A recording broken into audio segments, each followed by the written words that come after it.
probably shown a version of this at some point along the way. We're on Hyde Park Road, just passing Gonzales, heading up the mountain.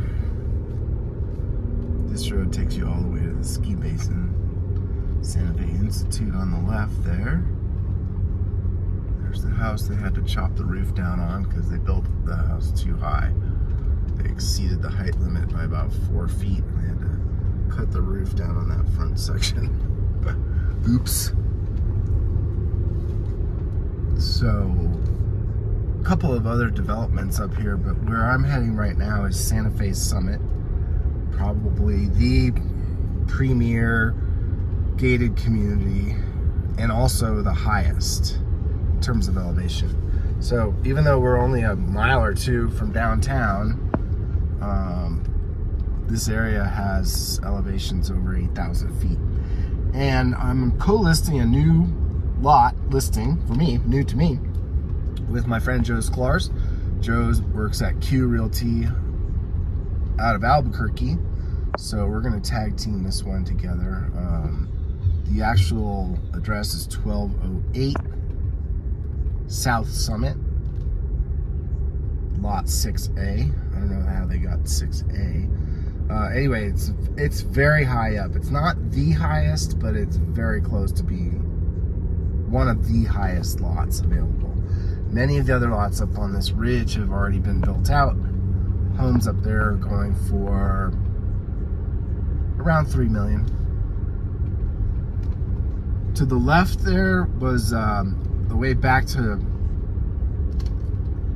Sierra del Norte, the other side, and then to the right is Cerros Colorados. So those are two other developments that are accessed from up here. And on the right around the corner here is a new development that has about 6 or 7 lots, and you'll see it right there. Kachina Heights, that's what it's called. That is being built out too, actually. That's kind of sat for a long time, just collecting weeds. But now, you know, as things become more built out, there's fewer lots available, so they're getting some attraction now. It says High Summit. I call it Summit. It used to be South Summit. There's also another summit up past 10,000 Waves, which is right around the corner, right just before I turned off there. All right, this is a gated community, as I said, but the gate is open, so that's lucky for me because I wasn't sure what the gate code was. So we're gonna cruise on up. They've made some adjustments to this entrance and exit a few times. Like, for example, the road used to go that way, but now they made this little cutoff here. I don't know why. It was kind of steep going around the other way, but this is kind of steep too.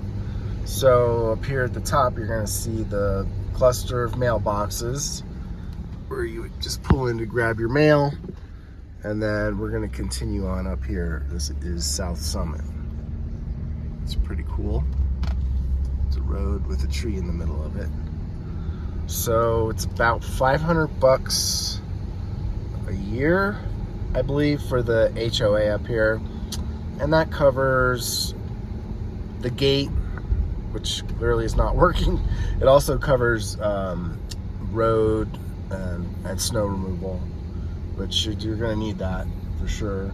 They've done a lot of work up here for fire mitigation. They've done thinning and stuff like that. The HOA actually owns a fair amount of what they're calling open space, but you can see a lot of these trees. It's pretty thick up there, but they have tried to do some thinning and pulling the lower branches and stuff out, cleaning the forest floor. There you've got another section there.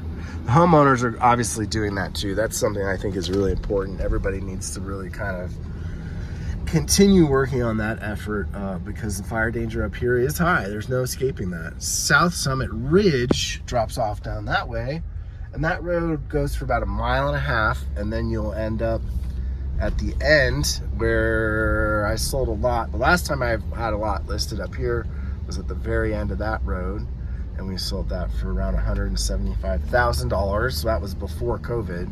So this lot that we're listing, that's Buffalo Lane right there. There's about 3 or 4 lots on that lane. This lot is going to be listed at $490,000. So those are the bare bone basics, I would say. And now you're starting to see a nice home there, nice home there, and there's Joe. So we're gonna pull up behind him and take a look.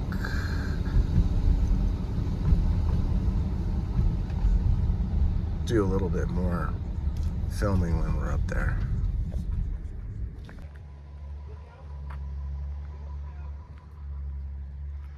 Top of the lot here, all the utilities are up here, and that's a neighbor. That's 1204. So if there's an easement to share this driveway, that would be the best. We're trying to find that out, but here's kind of the natural entrance. The lot is on the corner, so it has a road to the east and to the north. There's a lot of blue tape markers in here, but the red tape is what we're using. So your driveway would probably kind of come back around this way. There's going to be a lot of clearing that needs to happen, of course, of trees and moving these rocks. But you got a ton of moss rock here to work with too. That's all stuff that could be harvested and used for retaining walls or whatever else you're going to need.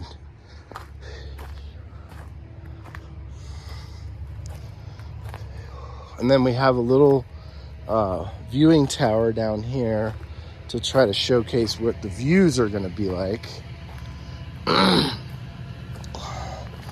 There's a fair amount of construction traffic up here right now because I think there's probably 3 or maybe 4 homes that are under construction up the road a bit. Barely get to it, geez.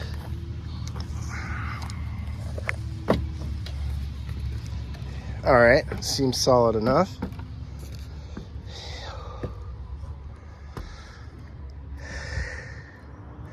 Here's your viewscape. There's a ponderosa there to the left. All the rest of this is pinon. There's a lot of it. Really does need to be thinned out. Plus you'll gain some more views. So this is looking about due west. You will be able to carve out some southern views if you take some more of those trees out. And then you've got views coming around this way to the north. And then back east, can't really see from here, but right behind me are the Sangre Cristos, and you probably get some ski basin views too. So you gotta use your imagination a little bit, just because of the thickness of the tree cover up here, but it's totally possible to get a really, really great viewscape from up here. There's 10,000 waves. You can see all their solar panels that they've got in over there, so you're not too far from there.